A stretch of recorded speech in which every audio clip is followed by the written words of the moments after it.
Bonjour, bienvenue dans cette vidéo. C'est la suite de la précédente vidéo que j'avais réalisée sur l'exercice de dépannage d'une chambre froide. On avait réalisé en fait tout un diagnostic, toutes les mesures de température thermique et aéronique. Et on a vu que le compresseur il tourne bien, le condenseur il tourne bien, il y avait le désir qui n'était pas bouché, la pastille qui était verte ici, on a l'électrovanne qui était ouvert, le détendeur, l'évaporateur. Et puis je vous avez demandé de me proposer des pannes que vous pensez être le plus logique aux commentaires. Dans cette vidéo, on va voir, c'est la suite de la vidéo, on va voir la réponse. Je vais vous la donner. En fait, si vous vous rappelez bien, dans l'ancienne vidéo, dans la vidéo précédente, on avait vu que par rapport au condenseur, au débit d'air, on a eu 340 en débit d'air. On avait mesuré 340 mètres cubes à l'heure. Alors que au niveau de l'évaporateur, on avait mesuré, au lieu d'avoir 210, on avait mesuré 150. 150, et pour moi, par rapport à cette panne-là, j'avais préconisé un problème de froid, fluidique, froid.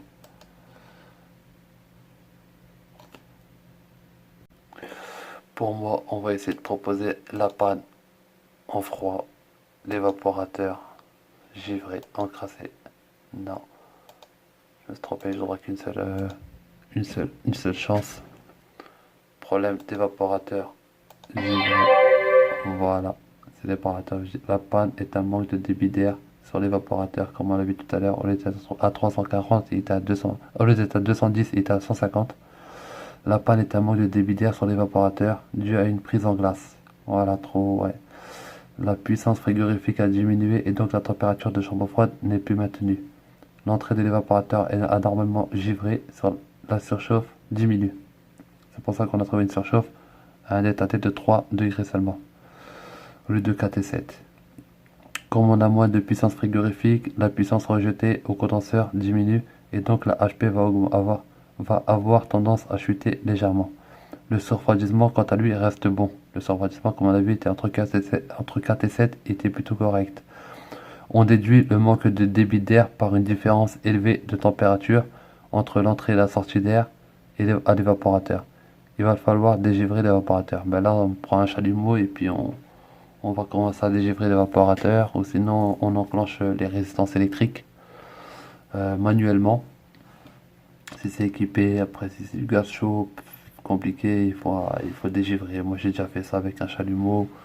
On met à l'arrêt complètement l'installation, un chalumeau, on chauffe l'évaporateur de la chambre froide. Ou sinon j'ai déjà fait ça, j'avais pas de chalumeau, j'ai fait ça avec de l'eau chaude. Pour vous dire, j'ai mis en arrêt l'installation et j'ai balancé de l'eau chaude, de l'eau chaude, de l'eau chaude jusqu'à ce que tout l'évaporateur se dégivre. Et ensuite j'ai enclenché la chambre froide. Bien sûr, tout ce qui était dans la chambre froide, c'était des médicaments qui devaient être maintenus en température négative. Je les avais mis dans une autre chambre froide qui était juste à côté pour dépanner le temps que je dégivre l'évaporateur. Voilà, si un jour vous tombez sur un évaporateur qui est givré, il va falloir dégivrer l'évaporateur soit manuellement, si vous pouvez avec enclencher les résistances électriques avec le régulateur manuellement, faites-le, c'est encore mieux. Ça aussi je l'ai déjà fait. Et voilà. Voilà, ceux qui ont trouvé la bonne réponse, félicitations. Je vous dis à bientôt. N'hésitez pas à partager à vos amis, à vos proches, à tous ceux que cette vidéo peut servir. N'hésitez pas à vous abonner, à liker, à commenter la vidéo. Et moi je vous dis à très bientôt pour le prochain exercice sur l'exercice numéro 3 bientôt. À bientôt, au revoir.